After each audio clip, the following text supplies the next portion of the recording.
દિલરાજસિંહ પરબતસિંહ બારડ છે। હું મદદનીશ ઇજનેર તરીકે ધ્રોલ પંચાયત માર્ગ અને મકાન વિભાગમાં ફરજ બજાવું છું। ગઈકાલે હું ઇન્ચાર્જ નાયબ કાર્યપાલકના ચાર્જમાં ઇટાળા ખાતે બનતા માઇનોર બ્રિજની ચકાસણી માટે ગયેલ। ત્યાં સ્ટીલ તથા સિમેન્ટની કામગીરીને લઈને મેં યોગ્ય કામગીરી કરવા ટકોર કરેલ। તો જ્યારે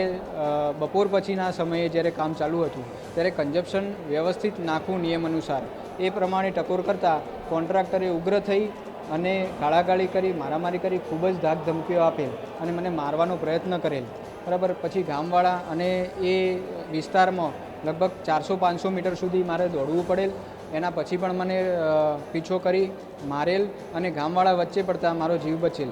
હવે એના પછી પણ ધાક ધમકી આપી પછી આરોપી ભાગી ચૂકેલ છે, જે અન્વયે મેં ગઈકાલે FIR નોંધાવી છે અને મારી તથા મારા જેવા બીજા ઇજનેરોની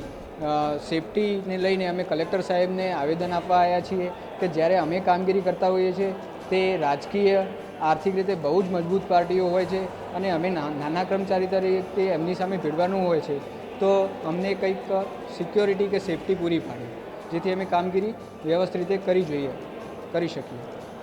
ધ્રોલ તાલુકાના ઇટાળા ગામમાં મદદનીશ ઇજનેર બારડભાઈ ઉપર જે સાઇટ ઉપરના સુપરવાઇઝર દ્વારા હુમલો કરવામાં આવેલ, તે અન્વયે આજે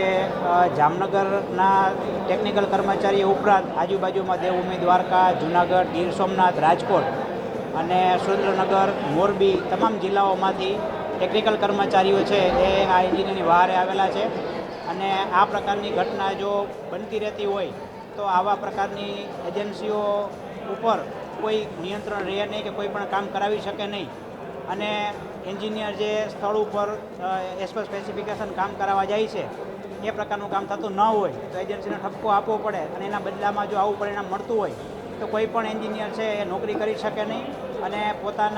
પોતાના ઘરનાઓના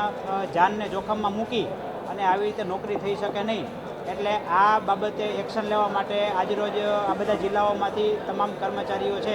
એ આ કલેક્ટર સાહેબને આવેદનપત્ર આપવા ઉપસ્થિત થયેલ છે અને જ્યાં સુધી આ નિરાકરણ નહીં આવે ત્યાં સુધી તમામ કર્મચારીઓ છે પેન ડાઉન કરી અને પોતાનો વિરોધ નોંધાવશે।